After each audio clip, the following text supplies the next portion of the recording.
अनंत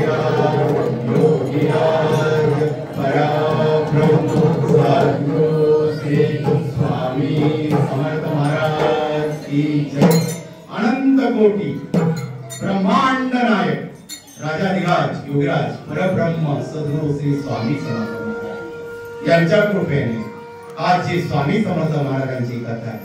जय स्वामी समर्थ महाराज माझ्याकडून बोलून घेतली ते मी तुमच्याकडून थोडक्यात सांगण्याचा प्रयत्न. सद्गुरु श्री स्वामी समर्थ महाराज की जय. श्री स्वामी समर्थ अनंत कोटी ब्रह्मांड नायक राजाधिराज योगीराज परब्रह्म सद्गुरु श्री स्वामी महाराज यांच्या विचार अनंत आहे. स्वामी महाराजांच्या महाराज अशी लीला करत असतात. त्या लीलेमध्ये काहीतरी अर्थ असतो स्वामींचा. महाराज कोणत्या भक्ताला कसं दर्शन देतील आणि केव्हा देतील आणि तो योग कसा असेल हे सर्व स्वामींनी ठरवून ठेवलेलं आहे. त्या ब्रह्मांड नायकांनी ठरवून ठेवलेलं आहे. महाराज द्वारकेवरून जगन्नाथपुरीकडे आले होते. महाराजांची यात्रा चाललेली होती. स्वामी महाराजांची आणि एक पांगळा व्यक्ती होता, घरापासून दुरावलेला होता. महाराज असे त्याच्या समोरून चालले होते. तो आपली भीक मागत होता. महाराज त्याला दिसले आणि अंतःकरणात एक अशी सरसरती भीक त्याच्या अंगातून निघाली. आपल्या मी कधी कधी एखादी व्यक्ती दिसली, एखादी साधू संत दिसले तर आपल्याला अशी धडकी बसते. कधीतरी आपल्याला त्याच्याकडे पाहून असं तेजस्वी रूप दिसतं आणि त्या अंतातर्फे आपल्याला आकर्षण निर्माण होतं आणि त्यात आपण मनातून म्हणतो ही व्यक्ती साधी नसून तेजस्वी कोणीतरी सिद्ध पुरुष असावी. तसे स्वामी महाराज चाललेले होते आणि या पांगळ्याला तसं वाटलं. ती सहसरती भीक अंगातून गेली आणि स्वामींकडे बघू लागला. पण स्वामी सपासप चालत निघून गेले. स्वामी थांबा ना. हा पांगळा म्हणून स्वामींना आवाज येतोय. महाराज पुढे चाललेले. महाराज या दिनावर कृपा करा स्वामी. मी ओळखतो तुम्हाला स्वामी. तुम्ही साधे पुरुष नाही स्वामी, तुम्ही सिद्ध पुरुष आहात स्वामी. मला दर्शन द्या स्वामी. हा जीव व्याकुळलेला आहे माझा स्वामी, व्याकुळलेला आहे. महाराजांनी मागे वळलं आणि त्याच्याकडे बघितलं. तो स्वामीकडे हात जोडतोय. अंतर दूर आहे पण ह्या ब्रह्मांड नायकाचं तेज असं तेजस्वी आहे. हजारो सूर्य एकत्र व्हावे आणि तेव्हा एक चेहरा निर्माण व्हावा असा स्वामींचा चेहरा दिसत होता. महाराज भीत घातले आणि तेव्हा झाले पांगळ्या अंदर म्हणजे म्हणून डोळ्याला आणि तसाच तो आमच्याकडे आजूबाजूला काही व्यक्ती उठवतात. महाराज बोलत अहो स्वामी तो पांगळा आहे आणि तुम्ही त्याला पांगळ्याला पळायला लावता. स्वामी म्हणतात हे पांगळ्या तुला आमच्यावर विश्वास आहे. विश्वास ठेव आमच्यावर. पाण्याने विश्वास ठेवला. डोळे मिटले आणि तसा स्वामींच्या विश्वासावर उभा राहिला आणि महाराजांपुढे तो पळ सुटतोय. एक पांगळी व्यक्ती चालायला लागतीये. पळ सुटती. सर्व आजूबाजूचे सर्व भक्त बघतात. अरे हा काय चमत्कार आहे. अरे स्वामी नसून एक सिद्ध पुरुष आहे. महाराज होता एका पांगळ्याला चालायला लावला. तो चालत सुटला. पांगळ्याला भान नाही राहिलं का मी पांगळा हे स्वामी पुढे चालत जातो. स्वामी जवळ स्वामींचे घट्ट चरण पकडतोय. स्वामी म्हणतात आम्हाला भेटतात. स्वामी हजारो जन्मांचं पुण्य फळात झालं स्वामी. तुझ्या चरणांचं दर्शन आलं. अरे आम्हाला हजार भक्त आवडतो. जो भक्त आम्हाला आवडतो आम्ही त्याला बोलून देतो. असे भक्त आमच्या जवळ असतात. ज्याही भक्तावर आमची कृपा होती त्या भक्ताला आम्ही बोलून देतो. ही स्वामींची कृपा होत होती. अशी प्रत्येक भक्ताला कृपा होत होती. पंढरपूर मध्ये नरहरी सोनार सतत महादेवाची पूजा करत असे. त्या महादेवामध्ये काय वाटलेला होता का बाकीच्या देवाचं दर्शनच करायचं नाही. माझ्यासाठी सर्व प्रिय मला महादेव आहे. माझा मल्लिकार्जुन आहे. इतकी फक्त सेवा त्यांची चालायची. पंढरपूर मध्ये राहून या नरहरी सोनारांनी कधी पांडुरंगाचं दर्शन केलेलं नव्हतं. कधी विठ्ठलाच्या मंदिरात गेलेलं नव्हतं. ज्या पांडुरंगाच्या दर्शनासाठी हजारो लाखो लोक त्या पंढरपूर मध्ये येत होते त्या वैकुंठात येत होते. पण हा नरहरी कधी त्या पांडुरंगाचं दर्शन गेला, त्या पांडुरंगाच्या मंदिरात गेला नाही. फक्त महादेवाची पूजा, माझा आराध्य, फक्त माझा मल्लिकार्जुन, माझा महादेव, फक्त महादेवाच्या पिंडीला आपलं म्हणायचं, त्याची सेवा करायची, बस तेच त्यांना माहिती होतं. पण त्या ब्रह्मांडामध्ये काही लीला असतात. तू महादेवाची पूजा करतो, मी तुला महाबरोबरच माझ्याजवळ बोलवलं, हे पांडुरंगाचं वचन होतं. म्हणून त्या पांडुरंगाची लीला त्या पंढरपुरामध्ये सुरू झालेली होती. त्या पंढरपुराजवळ एक सावकार होता. दोघं नवरा बायकांना मूल बाळ नव्हतं. अनेक वैद्यांकडे जाऊन आले, अनेक नवस केले, पण आपल्या घरात मुलाची पावलं रेंगाळत नाही म्हणून अनेक ठिकाणी नवस करत राहिले, पण नवसच फळाला येत नव्हता. काय करावं? डॉक्टरांकडे उपचार केला, मूल बाळ होत नाही. अरे मी गावाचा जामीनदार आहे, मी सावकार आहे. जर माझ्या घरात जर मुलबाळ नसले तर एवढी संपत्ती काय कामाची? गावामध्ये पांडुरंगाचं मंदिर होतं. तिथं हे हरीशेठ सावकार दर्शनासाठी गेले. पांडुरंगाच्या मंदिरामध्ये गेले. तिथं गोपाळराव म्हणून एक पुजारी होते. गोपाळरावने नमस्कार केला. गोपाळराव, मला पांडुरंगाशी बोलायचं. अहो बोला ना. हरीशेठ पांडुरंगाच्या मूर्तीकडे बघताय, विठ्ठलाच्या मूर्तीकडे बघताय. पांडुरंगा, अरे आम्हाला मुलबाळ व्हावं, मनामध्ये इच्छा आहे, एवढी इच्छा पूर्ण केली तर मी तुला सोन्याचा करगोटा देईन, रत्न जडित करगोटा तुझ्या कमरेला पंढरपुरामध्ये येऊन बांधेल. पांडुरंग पावला, कारण की पांडुरंगाच्या लीलेला संवाद झालेले होते. हरीशेठ नवस करून घरी आले आणि त्यांच्या पतीला काही दिवसामध्ये दिवस राहिले. हरीशेठला आनंद झाला, मला पांडुरंग पावला. 9 महिने पूर्ण झाले. आता 9 महिने पूर्ण झाले, आता आपली पत्नी बाळंती होणार. आनंद होता, पांडुरंगाची सेवा चाललेली होती. आणि 9 महिन्यानंतर त्यांची पत्नी बाळंती झाली आणि सुंदर पुत्र आता त्यांच्या घरी जन्माला आला. हरीशेठ मुलाला घेताय, आनंद व्यक्त करताय, म्हणताय मला पांडुरंगाचं नाही, पांडुरंगाचा नवस आहे, म्हणून माझ्या मुलाचं नाव पांडुरंग ठेवतो. मुलाचे लाड करू लागले. त्या पत्नीने हळूच सांगितलं, अहो ऐकता का, आपला पांडुरंगाला नवस केलेला आहे, नवस फिरायला गेलं पाहिजे आणि त्या पांडुरंगाच्या विठ्ठलाला आपण जो करगोटा सोन्याचा कबूल केलेला आहे तो दिला पाहिजे. हो, आपण पंढरपूरला जाऊया. दोघं नवरा बायको पंढरपूरला आले. पांडुरंगाचं सुंदर असं दर्शन घेतलं. पांडुरंगाचं दर्शन घेतलं असताना तिच्या पुजाऱ्याला सांगितलं, आम्हाला पांडुरंगाला रत्नजडित करगोटा बनवायचा आहे, तर असा कोणी सोनार आहे का या पंढरपुरामध्ये? आणि त्यावेळेस नरहरी सोनार यांचं नाव प्रख्यात होतं पंढरपूर. त्यांच्यासारखा कारागीर कोणीच नव्हता, तर ते असा करगोटा बनवतात म्हणे की त्यांचा हात कोणी धरू शकत नाही, तर तुम्ही त्यांना भेटा. हरीशेठ नरहरी सोनाराकडे आले. त्यांची महादेवाची पूजा चालू होती. पूजा झाली आणि आपल्या दुकानात येऊन बसले. हरीशेठ वाट पाहत होते. नरहरी आले, त्यांना नमस्कार केला आणि सांगितलं, आम्ही इथल्या पांडुरंगाच्या मंदिरामध्ये विठ्ठलाला सोन्याचा करगोटा कबूल केलेला आहे, आमचा नवस दे, तर तेवढा करगोटा आम्हाला बनवून द्या, रत्न जडित. नरहरी सोनाराने हा सांगितलं, फक्त त्यांच्या कमरेचं माप घेऊन ये. हरीशेठ बोलले चालेल. ते परत पांडुरंगाजवळ आले, त्याच्या कमरेचं माप घेतलं आणि नरहरी सोनाराकडे. काही दिवसांमध्ये करगोटा तयार झाला. हरीशेठ करगोटा घेण्यासाठी नरहरी सोनाराकडे आले. करगोटाचा सुंदर रत्नजडित बनवलेला होता. पाहिल्यावर मन असं मोह पाहावं असा सुंदरसा करगोटा बनवलेला होता नरहरी सोनाराने. करगोटा घेतला. हरीशेठला आनंद झाला. पैशाची देवाणघेवाण झाली आणि करगोटा घेऊन ते पांडुरंगाजवळ आले. पांडुरंगाच्या कमरेला लावतात तर करगोटा कमी पडू लागला. मी माप बरोबर दिला, का करगोटा कमी पडतोय?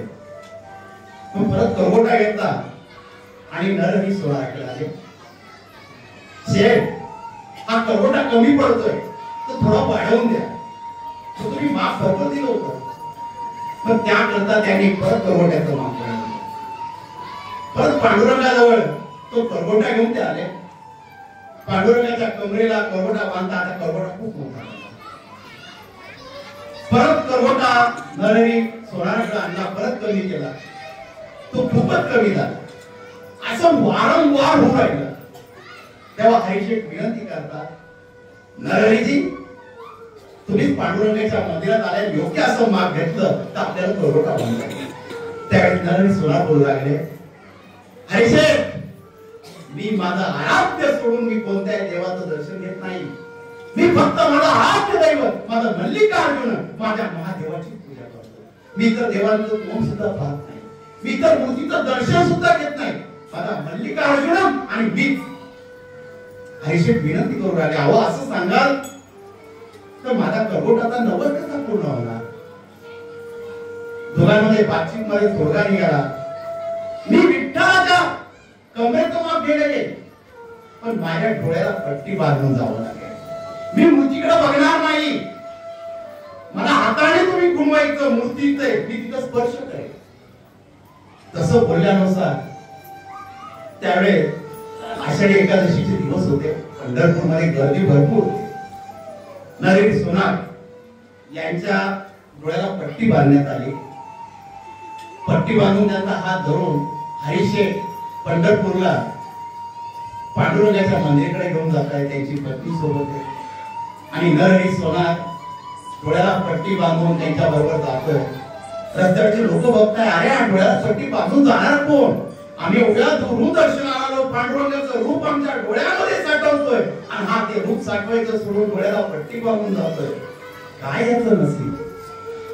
लोक हसत होते, अपमान करत होते. नरहरी सोनार आपलं मल्लिकार्जुन महादेवाचं नामस्मरण घेत आले. पांडुरंगाच्या मंदिरामध्ये आणलं, डोळ्याला पट्टी बांधली, मूर्तीला हात लावायला लावला. करवट्याचं माप घ्या नरहरी, देवाची कृपा बघा. नरहरी सोनार डोळे लावलेले, डोळ्याला पट्टी, आपल्या हाताने ती विठ्ठलाच्या मूर्तीला चापवताय, स्पर्श करताय. कमरेचं माप घेण्यासाठी तो स्पर्श होतोय. ते स्पर्श करता करता पूर्ण विठ्ठलाच्या मूर्तीला स्पर्श करताय. त्यावेळेस जाणवतंय माझा मल्लिकार्जुन इथं बसलेला आहे.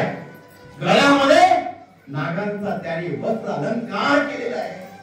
सापांचा स्पर्श होतोय, डोक्याला हात लावतोय, महादेवाच्या जटा लागताय, पूर्ण अंगावर स्पर्श करतोय. अरे हा माझा मल्लिकार्जुन आहे. तुम्ही काय म्हणताय पांडुरंग? पटकन पट्टी काढली आणि त्या पांडुरंगाकडे बघू लागले. अरे माझा मल्लिकार्जुन पुढे, हा तर पांडुरंग आहे. परत डोळ्यावर पट्टी बांधली, परत हात लावताय, त्या मूर्तीला स्पर्श करताय. परत त्यांना महादेवाचा स्पर्श होतोय, परत ते सापाचा स्पर्श होतोय. हे असं का होतंय? डोळे उघडता पांडुरंग दिसतो, परत पट्टी लावता महादेव दिसतो. आणि त्यावेळेस स्वतः पांडुरंग सांगतात, अरे नरहरी, आम्ही शिव आहोत, आम्ही नारायण आहोत, आम्ही एकरूप आहोत. अरे तू मला आवडता भक्त आहेस म्हणून आम्ही तुला आमच्या जवळ करून घेतलं. नरहरी सोनार डोळे उघडताय, पांडुरंगाचं दर्शन घेताय. त्या मूर्तीमधून जो आवाज येतोय, पांडुरंगाचं रूप दिसतंय. एक शिवरूप, एक नारायण रूप. हे भक्त कुणाला दाखवण्याचं शिवरूप नारायण रूप ते फक्त नरहरी सोनार यांना पांडुरंगाने पंढरपूरला दाखवलेले. ते असे संत नरहरी सोनार त्यांना दर्शन देत आहेत. ते पांडुरंग डोळ्यामध्ये अश्रू भरलेले होते. भगवंता, तुझा तिरस्कार केला रे मी. पंढरपूर मध्ये राहून कधी आलो नाही रे तुझ्या चरणी. पांडुरंग सांगतो, अरे नरहरी, तू जरी मल्लिकार्जुन महादेवाची पूजा करत होता ती आम्हाला पोचत होती. अरे ही लीला होती याची, याला मूळ देण्याची लीला होती. याच्या मार्फत तुला आम्ही आमच्या जवळ तुला बोलवत होतो आणि तुला बोलवण्यासाठी ही आमची लीला चालू होती. नरहरी सोनार पांडुरंगाकडे पाहून आपले डोळे पुसताय आणि पांडुरंग पांडुरंग आपलं नामस्मरण. हा होतंय, पांडुरंगा क्षमा कर रे, पांडुरंगा क्षमा कर, आणि माफी मागताय त्या ठिकाणी. त्यावेळेस पांडुरंगाचा आवाज येतोय, अरे माझा करगोट्याचा माफ घेतो का नाही? नरहरी सोनार म्हणतात, हो पांडुरंगा, तुझ्या कमरेचा माफ घेतोय, तुला करगोटा रक्तजडीत बनवतोय. आणि त्यावेळेस ते करगोटा लावताय, ना कमी ना जास्त कंप्लीट तो करगोटा पांडुरंगाच्या कमरेला बसतोय. त्यावेळेस सर्वजण आनंदाने हा चमत्कार बघताय. आणि ते हरिशेठ नरहरी सोनार आपला हात जोडताय, नरहरी, अरे तुझ्यामुळे आम्ही साक्षात पांडुरंगाला बघू शकलो, ही त्या पांडुरंगाची कृपा आहे. असे हे संत नरहरी सोनार होऊन गेले, त्यांच्या पांडुरंगाची कृपा. अशा नरहरी सोनाराची जयंती जन्मदिवस आपल्या मठामध्ये साजरी होतोय. असं भाग्याचा दिवस. आणि त्यांचं कथन करण्यात काय हे मला मिळते, त्याच्यासारखं सौभाग्य काय मला, की ज्याला शिव रूपामध्ये नारायण रूपामध्ये दर्शन दिलं त्या पांडुरंगाने, त्या नरहरी सोनाराला त्यांच्यावर कृपा या भगवंत. आणि आज आवडता दिवस बघा, संत गजानन महाराज शेगावचे, त्यांचा प्रगट दिन. आज वार गुरुवार. दोघी संतांमध्ये आज संत गजानन महाराजांचा प्रगट दिन आपल्या मठामध्ये साजरा करतोय. गुरुवार पूर्ण महाराष्ट्रभर संत गजानन महाराजांचा प्रगट दिन साजरा केला जातो. बाजरीची भाकर आणि ठेचा असा नैवेद्य त्या संत गजानन महाराजांना दिला जातो. त्यांचा आज जन्मदिवस, त्याचा प्रगट दिवस आपल्या मठामध्ये साजरा होतो. 1878 मध्ये ज्या संत गजानन महाराज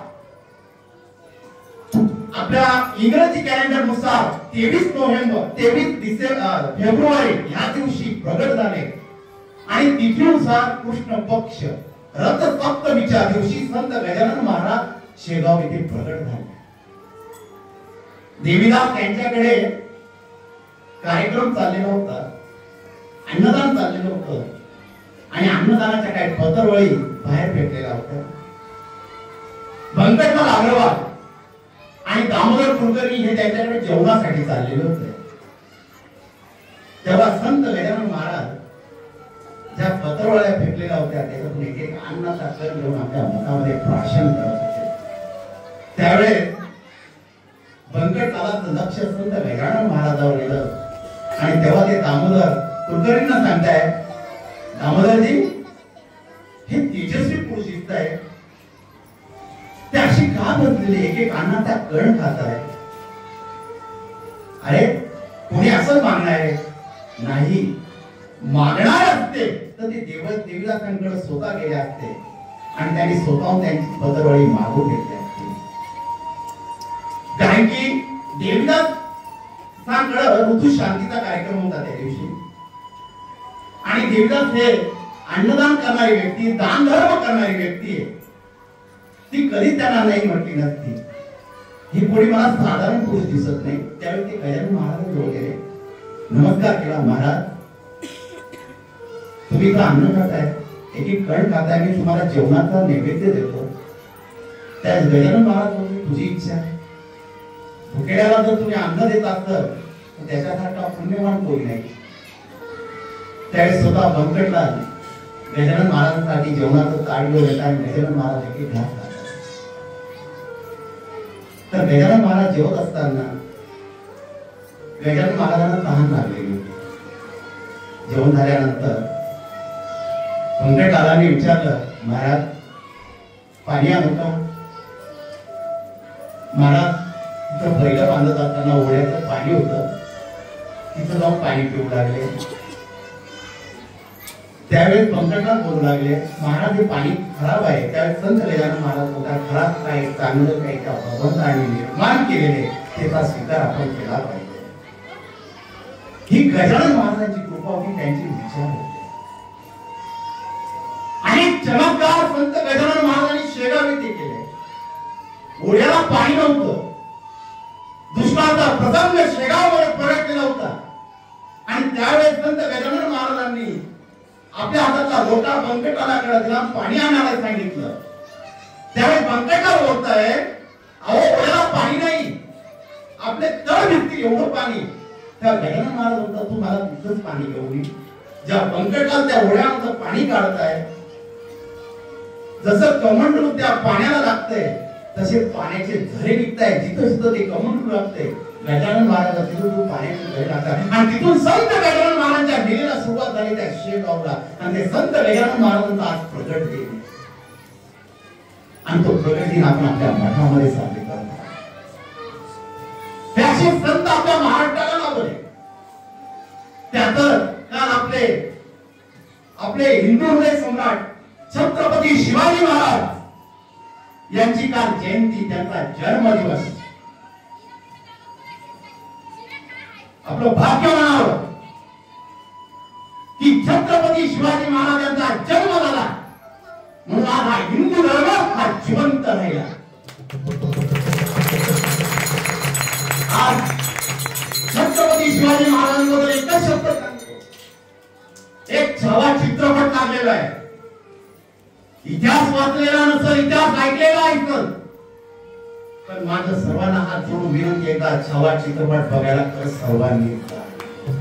संभाजी महाराजांनी जे बलिदान दिले ते बलिदान काय ते तुम्हाला समजेल या छावा चित्रपटामध्ये.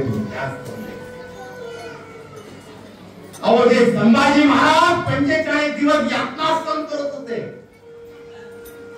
जो औरंगजेब त्या संभाजी महाराजांना सांगत होता इस्लाम धर्म कबूल कर, तर त्या यातना सहन केल्या आणि कपाळाचा टिळा जरी टिकून ठेवला तो आमचा संभाजी महाराज.